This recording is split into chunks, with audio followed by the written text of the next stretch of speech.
Welcome back to AM Northwest. Now, believe it or not, now is the time to start planting your fall crops. And here to help us do it right, we welcome back Executive Director of Growing Gardens, Jason Skipton. Great to see you again. Hello, how are you? Good to see you. Good. Okay, so tell us, you say now is the time to plant for fall crops.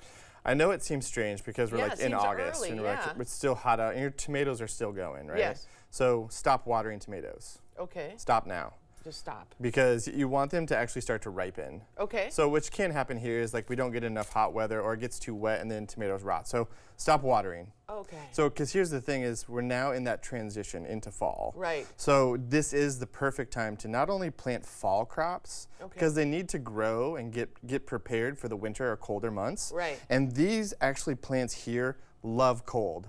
So as we start to transition to those colder night temperatures, these are the ones that you want to start growing. You can grow plants, which are great.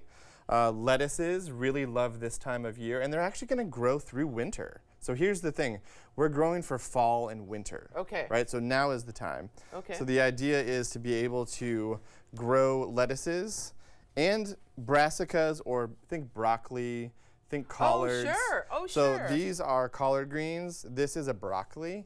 So this is perfect time now. So you might be asking the question, oh, well, I have a bunch of tomatoes.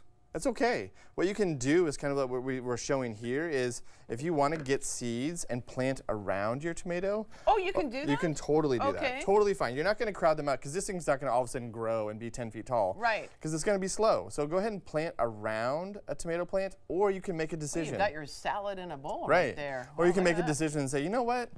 I'm done with my tomato, or this tomato's done. Just cut it off at the base. Okay. Just literally get a pruner and cut it off. Like that's the thing. And then around it, plant what you want for fall. So you don't actually need to take this root ball out. Yeah. It's totally okay. That's great. So fall, like now is the time, right? Like, and it seems a little counterintuitive, but I would also say for people who are new to gardening, this is a switch, right?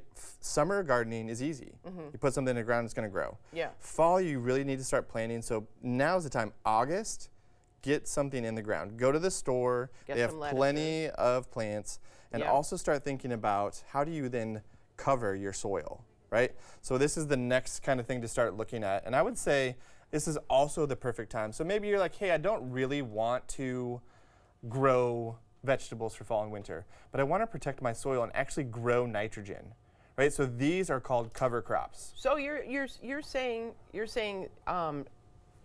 not saying cover the soil like put a tarp over or straw or something. No, but you're actually covering it with plants. And I know that's going to sound a little bit strange, but this is crimson clover. One of my favorites. It's a beautiful plant. Not just a song. Let me move this over here for a second. Let me just get it out of your face. Okay. So this is crimson clover, and it's one of my favorites. It grows fast, and it actually starts to basically create like a mat of plants. So it protects your soil. Wow. Right. So when all the rain's coming in, you don't want all of your great nutrients to be washed away. Okay. So you're basically growing something to cover your plants or to cover your soil. Yeah. This is fava bean. Fava bean is going to get really, really tall, and you're going to love this one in the sense that if you have hard, compacted soil, this is actually going to do all of the work of breaking up your soil. A taproot goes down 2 feet. No way. 2 feet. And so it's about really then incorporating this. They're also really beautiful. So feel free to plant these in your garden. Put them around. Seed them. Seed them now, though, because if it gets too cold and your soil's too cold, they're not going to germinate. You think the storm Saturday night kind of did damage to a lot of things? I had a problem. It was bad. I lost a fig tree. Oh no! The fig tree split at the trunk. Yeah, all of a sudden the wind whipped up, and I had like a pretty good harvest coming in. And all of a sudden my sons were like, "Oh, the fig tree fell," and I was like, "The fig tree fell," and went outside, and sure enough, like right at the base, it just split in half. Oh, I'm so so done. sorry. So go out too, like and survey, like look at what happened with your plants. I had a basil plant fall over. I had corn stalks fall. So. They need a little support now, right? They've grown too much. Okay. So you mentioned, go ahead. So we have multiple different types of cover crops, right? I love crimson clover because this will be in a later segment at a different month, but you're going to need to then incorporate the cover crop back into your soil, right? There's going to be some work. So you have different options, though. You have a winter pea, which you can actually eat the pea trindles from it, super nice. Favas, which grow and put on a lot of like biomass or plant matter. Crimson clover, and then this is a winter wheat, with the winter pea mixed together. So you can mix and match these, totally fine. It doesn't need to be one and all the other. I would also say start to previewing and thinking about your garlic and shallots. Now's the time to plant. I grew these, harvested these last month. The idea is that you're going to then start planting garlic in October. So think about what you want. Do you want a soft neck? Do you want a hard neck?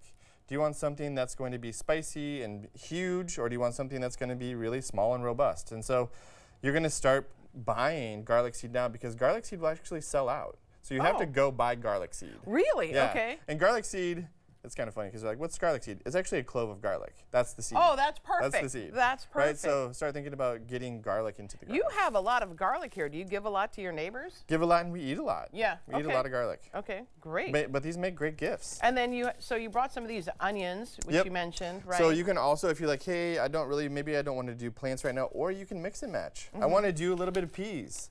This would be a great time to plant some peas now. You can get another harvest in of peas if you plant in August. Okay. Right, because peas love cold weather.